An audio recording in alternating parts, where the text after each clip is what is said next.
Now, should more be done in Scotland to remember the soldiers who fought in the British Indian Army? Earlier today, those soldiers were honoured at a multi-faith remembrance service at Kingussie ceremony in the Cairngorms. Well, now, the Colourful Heritage Project is calling for a permanent memorial in Scotland to remember the Muslims, Sikhs and Hindus who fought for Britain in both World Wars.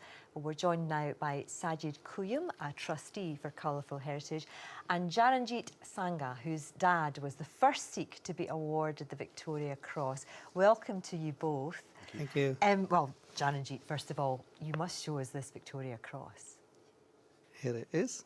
I thought you was going to ask me for a cup of tea or coffee. No, this is very impressive. And there are quite a few medals there. Take us through what we're seeing. Yeah, actually, this is the Victoria Cross. Obviously, everybody knows that. And also, Papa was in the 1962 war with China. So he got a military cross from that war and Burma Star and also some other medals. Like Golden Jubilees, things like that. So a well-decorated man. Yes. What did he win the Victoria Cross for? In the Second World War, Burma, 1945.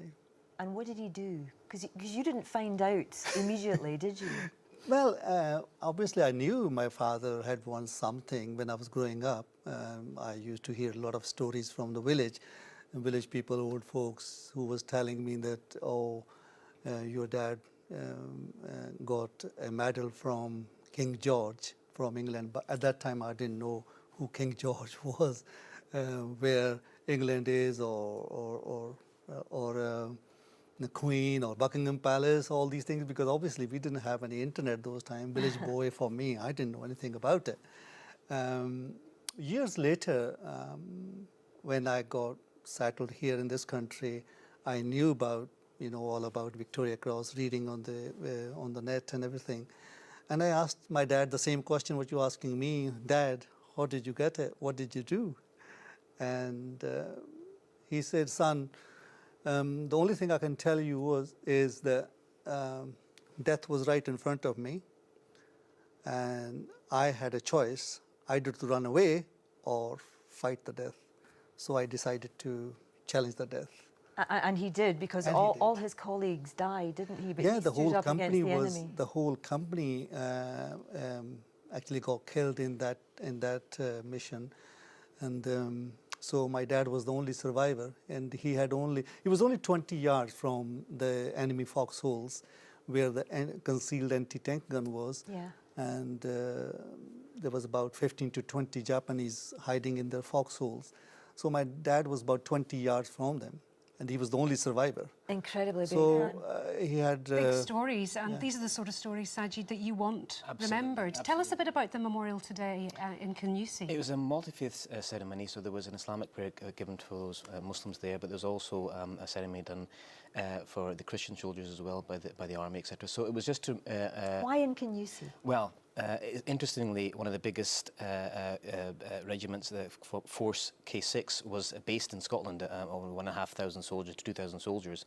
9 of them are buried in Kingussie, of the 13 that died here in Scotland. So that's the biggest contingent of Indian soldiers that have died, and so that was kind of a really key point that they felt they had to kind of go today and remember those soldiers and remember the individual stories, because it's incredible, personal stories like this that are just so important to remember. Well, Laura and I were talking about this earlier, and we knew nothing about these stories. Well, why is that? Why don't we know more about them? Again, I think I am the same. I mean, I'm involved with the Colourful Heritage Project, and it wasn't until we started researching, looking into these stories, that we even came across this unit that was based here for over a few years. They really put some roots down here, and it's possible even some children are still here. Actually, we don't know about. Yeah. So what sort of permanent memorial do you want, and where? Well, we'd like to see a permanent memorial in Scotland first and foremost, because this was their home actually, and there's a portrait now in Kelvin Grove Art Gallery of one of the drivers, which you can go and see now there. But really, and it was brought back to Scotland because it's felt that they had a connection here, and we'd probably like to see it in somewhere like Glasgow, where there's a large population of Asians here, so that we can also connect and tell our stories and remember their stories. Well, we wish you well with it, Jaranjit, Sajid. Thank you very much for coming in. Good to see those medals. Thank you. And that's your whack for this week's Timeline. Yeah, join us same time, same